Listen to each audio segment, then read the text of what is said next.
Hey there, super friends. It's Joey with Last Point Gaming. Today is Monday, April 29th, 2019. We're going to see how this goes. You may be able to tell I am a little bit hoarse. Could be a combination of a few different factors. Anyway, doesn't really matter. We'll see how it goes, and if it, falls apart, you'll never hear this anyway, because I just won't publish. Get the fuck out of my way, dude. So, pre-release weekend. Boo did surprisingly well yesterday. We did, let's see here, from 1 to 9 we were at the shop.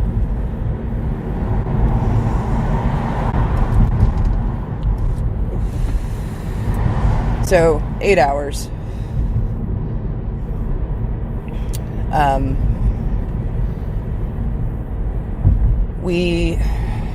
Oh my god, focus.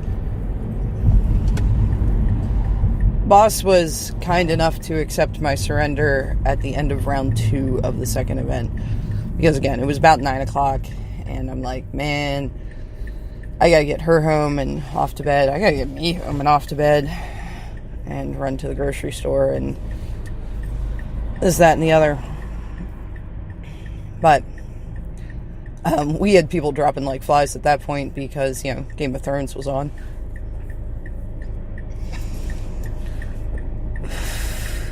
Holy crap, though. That last sealed pull, like my solo sealed pull, 3 Domries and a Ronus. Like, what? What? I'm not shitting you. Actual 3 Domri. He was my promo plus 2 of my rares. Fucking crazy, right? Got to pull some slick cards. Got to play some fun stuff. Mirror Match and I did. He's who I ended up partnering with yesterday for Two-Headed Giant. And we ended up doing pretty well. We went 2-1, which is not bad. We had Tamio and the fucking Golgari, the Lich guy. I don't remember his name. He's a 4/5 with trample, costs 1 generic, 2 black, and a green. Every time he deals combat damage to a player or planeswalker, you get to take a creature or planeswalker out of your graveyard and put it into your hand that was not put there this combat. So, between him and Tamio, we just had this, adorable little recursion engine going on.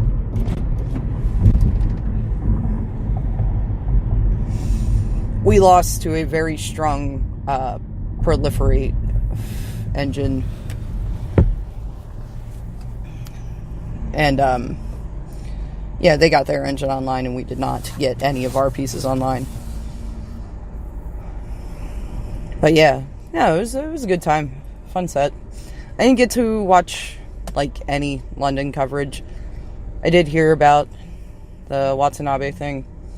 So, all I'm really going to say there is the judges at the Mythic Championship did their job. They DQ'd him because they felt the evidence warranted him being disqualified.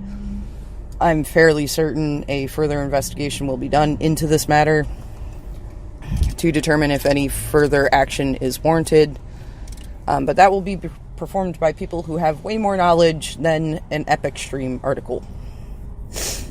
So, as far as did he cheat, is it just some, really, super bizarre coincidence? I don't know. I do know Riki Hayashi tweeted about, the personal hurt he felt having to deliver the verdict. I saw MTG Corner kind of jump on him, and I wonder if that's just the only person I happened to see that did that. I'm not sure they meant to be as aggressive as they came across, because it could really either be taken as, nah, dude, there's no reason for you to feel bad, you're just doing your job, or it could be taken as a very stern rebuke of doesn't matter who, the integrity is the important thing in the game. Which Ricky Hayashi did preserve the integrity of the game. He did his job impartially and without bias. Doesn't mean that he can't have some hurt feelings over the whole thing. Like, keep in mind, judges are human. Judges have, fan favorites. And so long as that doesn't influence rulings,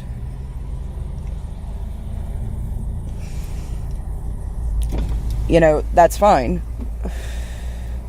But when they do have to rule against them, god damn it. You couldn't have texted me like 10 minutes ago.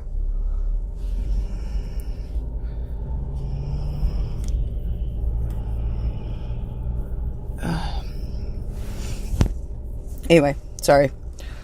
So yeah, I think to rebuke him for having some hurt feelings over, a player that he respected and everything, and having to be part of the process of DQing him, I think people need to cut him some slack and, let him be human. So yeah, that happened. I feel like it would be a truly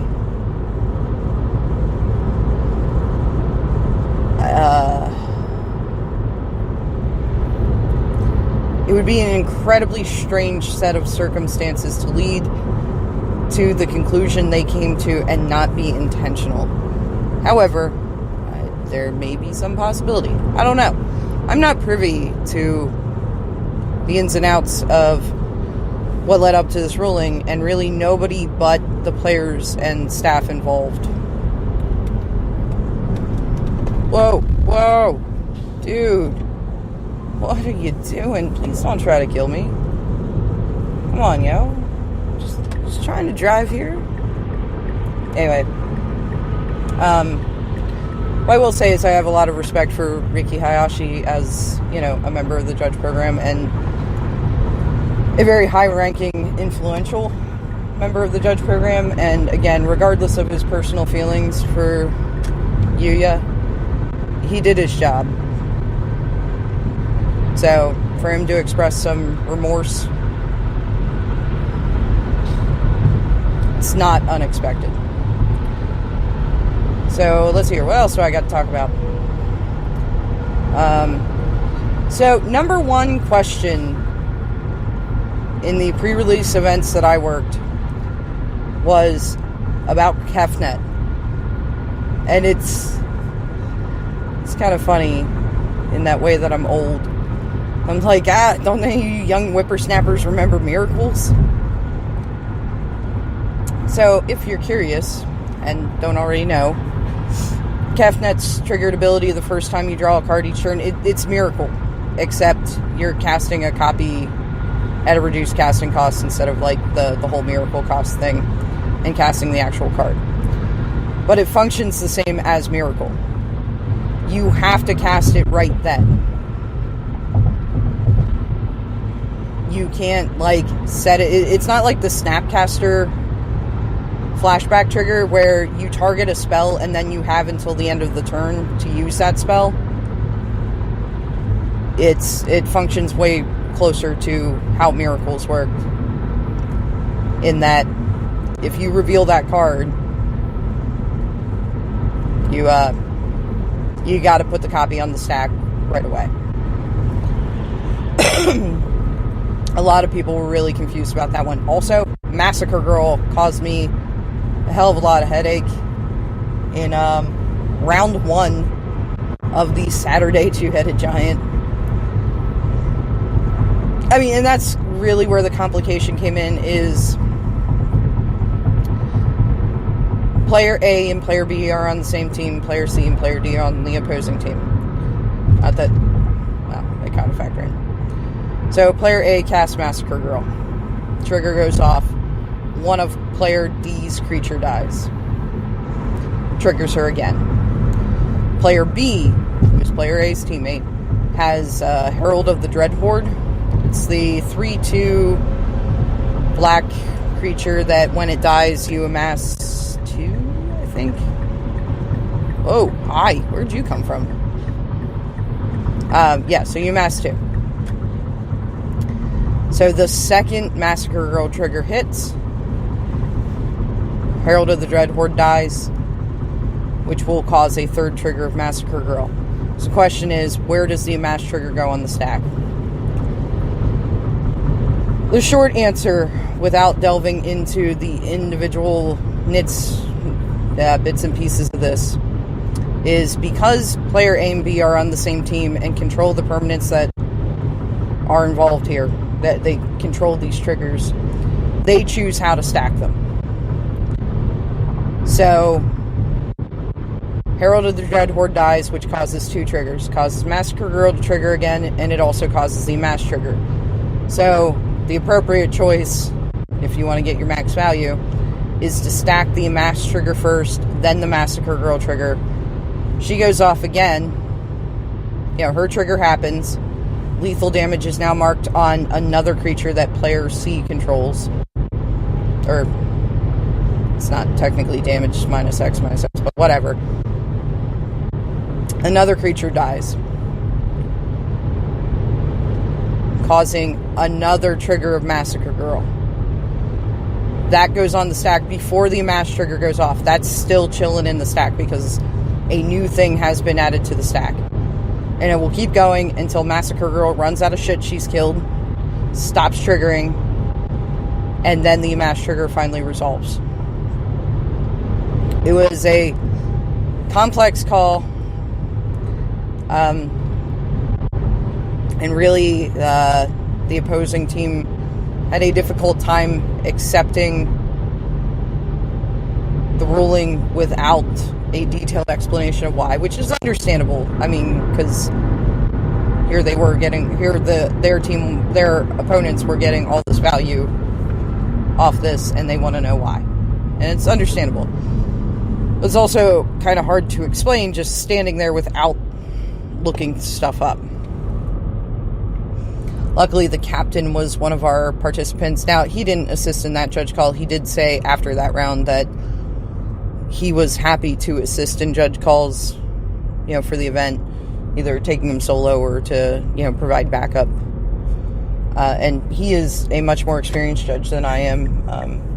He judges at much higher level events and everything. So, deferring to him or, getting an assist from him, there's no real shame in it.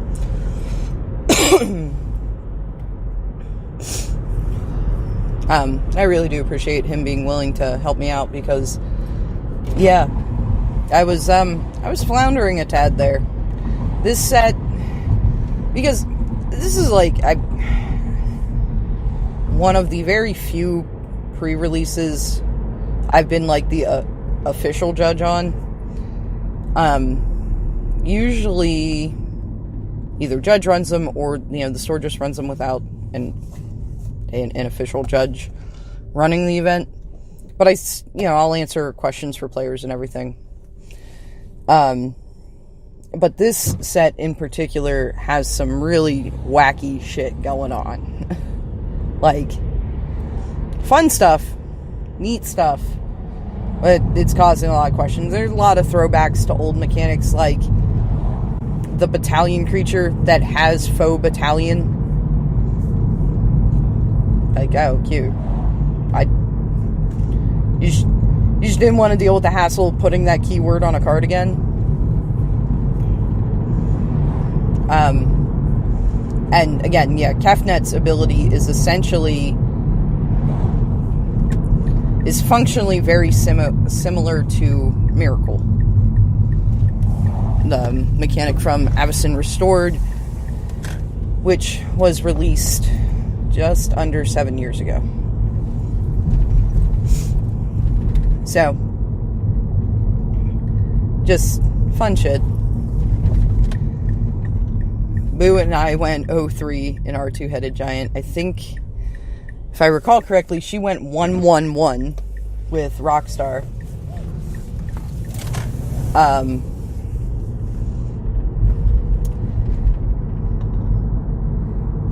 Yeah, she got really committed to black and green when she started opening cards, because I was still, like, trying to muddle through enrollments.